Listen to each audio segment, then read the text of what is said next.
দর্শক, বৈঠকের আরো খবর নিয়ে যুক্ত হচ্ছেন সহকর্মী ফারজানা আক্তার নির্বাচন কমিশন থেকে। ফারজানা, আমরা ইউরোপীয় ইউনিয়নের প্রতিনিধির যে কথা শুনছিলাম সেখানে তারা বলছিলেন যে পর্যবেক্ষক প্রায়োরিটির ভিত্তিতে বাংলাদেশের আগামী নির্বাচনের পর্যবেক্ষক তারা পাঠানোর জন্য এক ধরনের প্রস্তুতি নিয়েছেন। সেই হিসেবে এর আগে প্রাক প্রস্তুতির জন্য পর্যবেক্ষক আসার কথা তারা সেটাও জানিয়েছিলেন। সেই প্রাক প্রস্তুতি দেখবার জন্য পর্যবেক্ষকরা কবে আসবেন সেই বিষয়ে কোনো তথ্য আসলে কমিশনকে তারা জানিয়ে গেছেন কিনা? তানিয়া, ইউরোপীয় ইউনিয়নের বৈঠকটি সকাল 11টায় শুরু হয়ে কিছুক্ষণ আগে শেষ হয়েছে এবং আপনি যেমনটি বলছিলেন যে প্রাক প্রতিনিধি কবে আসবে সে বিষয়ে আজ তারা সেভাবে কিছু বলেনি। তবে এর আগে নির্বাচন কমিশন সচিব গত সপ্তাহে আমাদের জানিয়েছিলেন যে ইউরোপীয় ইউনিয়নের যে প্রাক প্রতিনিধি দল সেটি সেপ্টেম্বরের মাঝামাঝি সময়ে আসবে, এমনটাই জানিয়েছে পররাষ্ট্র মন্ত্রণালয় থেকে নির্বাচন কমিশনকে।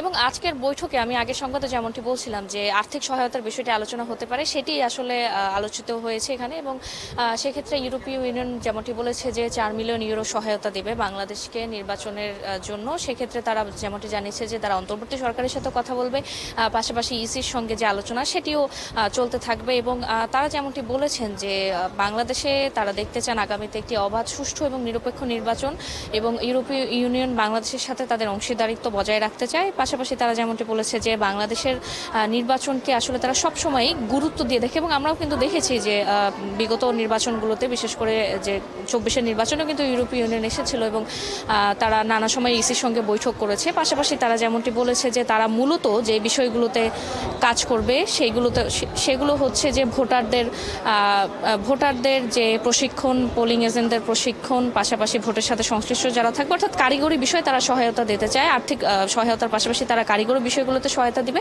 পাশাপাশি আরেকটি বিষয় তারা যেমনটি বলেছে যে এবার এরকম একটি পরিস্থিতিতে তরুণ ভোটারদের ভোটে উৎসাহিত করতে তারা কাজ করবে, যেহেতু বিগত নির্বাচনগুলোতে তারা ভোট দিতে পারেনি। তো এই ছিল বৈঠকের সবশেষ খবর। ধন্যবাদ ফারজানা আক্তার। নিশ্চয়ই আমরা ফিরবো আবারও পরবর্তীতে আপনার কাছে।